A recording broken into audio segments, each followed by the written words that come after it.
My name is Bob Braitman, and I was International President of FJMC from 2005 to 2007.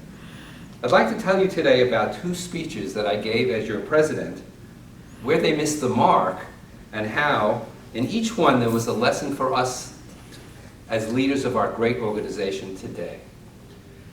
But first, an acknowledgement to Simon Sinek and his groundbreaking book, Start With Why. Throughout this talk, I will lean on many of the key concepts that Sinek explores in that volume. When I was installed as FJMC president, I gave an inaugural address. My goal was to outline my vision for the coming 2 years under my leadership, and I began by challenging myself to come up with an elevator speech for FJMC, a way to describe who we are and what we do in the span of an elevator trip from the lobby to the rooftop. In that speech, I described our recently completed strategic plan and how we've helped to implement some of the key aspects of that document. I also talked a bit about what FJMC does. I talked about programs, I talked about involvement in worldwide issues surrounding conservative Masorti Judaism, I talked about FJMC training, and how we provide consultants to clubs and regions and to make each more successful. Ultimately, I came up with what I thought was a terrific elevator speech, a speech that outlines what FJMC is all about, and it went like this. Federation of Jewish Men's Club is a partnership of over 250 affiliated clubs with 22,000 members across North America dedicated to involving Jewish men in Jewish life. FJMC transforms ordinary club events to the extraordinary through innovative programs that enhance spirituality, increase learning, develop leadership skills, and foster fellowships. And I thought that was a great speech. But what I just described to you, what FJMC does and how it does, wasn't enough. 2 years later, I traveled down a similar road. In my farewell address at the end of my presidency, I gave a speech called, What Does Success Look Like? In that speech, I detailed what I consider to be the key achievements of the past 2 years. I was proud of what we accomplished at FJMC, and frankly thought I gave a pretty good speech. Yet there is only one paragraph from that speech that anyone remembers to this day. More on that later. In his book, Sinek presents what he calls the golden circle. Whether we're looking at clubs, regions, or most importantly, the men in our community, I would ask you to consider how you reach out. How do you influence behavior? Sinek suggests there are really only two ways to influence human behavior. You can manipulate it, or you can inspire it. He maintains that his golden circle provides compelling evidence of how much more we can achieve if we remind ourselves to start everything we do by first asking why.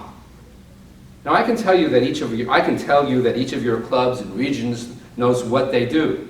Usually that's done through programming. Often fabulous and creative stuff that we'll hear about in our Torch Awards and program fair presentations. Your clubs and regions also know how you do it. Again, we'll get some detailed advice during the FJMC conventions, leadership trainings, events, and so on. And yet, can each of you explain why you are doing what you do? Why does your club or region, or FJMC for that matter, exist? What is your cause or belief? Why do you get out of bed every morning? Why should anyone care? Most of us start from the outside in, going from what we do, like a description of a program, or how we do it, the nitty-gritty. And if we're really lucky, why we are doing what we do. But, and here is the takeaway message here, men don't buy what you do, they buy why you do it. Men won't get involved in the activities of your club and region without having a sense of purpose. Frankly, if you don't know why, you really can't know how. Most organizations have metrics to track the progress of what they do. In our case, it's membership rolls, program attendance, financial statements, but we have poor measurements to ensure that the why stays clear. Now, I told you that my farewell address may not have been ideal because I spent the bulk of it talking about what we've done. Yet there was one thing I said in that speech that resonates to this day. I said, "It's traditional for an outgoing president to leave an inspirational word or challenge for the future. So my friends, I want to leave you with not one, but 2 words, 2 thoughts, 2 challenges. The first is this, and it's from the heart. Guys, I'm worried about your health. There are simply too many overweight men here at the convention and in our men's clubs. And in the spirit of this Shabbat Matot, I want each of you to take a vow to see your doctor and lose the weight by the time of the next convention." Now that was 12 years ago, and to this day, many of you have approached me with how this remark inspired them to take charge of their health. I didn't talk about what I was asking of them or how to go about it. The why was that I cared about each of the men in that room, and I spoke to them from the heart. People don't buy what you do, they buy why you do it. I concluded that speech in Chicago with a challenge to our leaders to dream. I said, I have one other word, one other challenge. The word and the challenge is to dream. A number of years ago, there were dreams about Hebrew literacy. There were dreams about Yom HaShoah observance. There were dreams about increasing the awareness of the mitzvah of tefillin, and more. It's now your turn.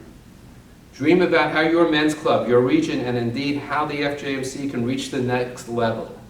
Dream how we can continue our work of involving Jewish men in Jewish life, and most important of all, take a look inside each of your hearts and minds and make those dreams a reality. So let us go forward and dream together. People don't buy what you do, they buy why you do it. Thank you.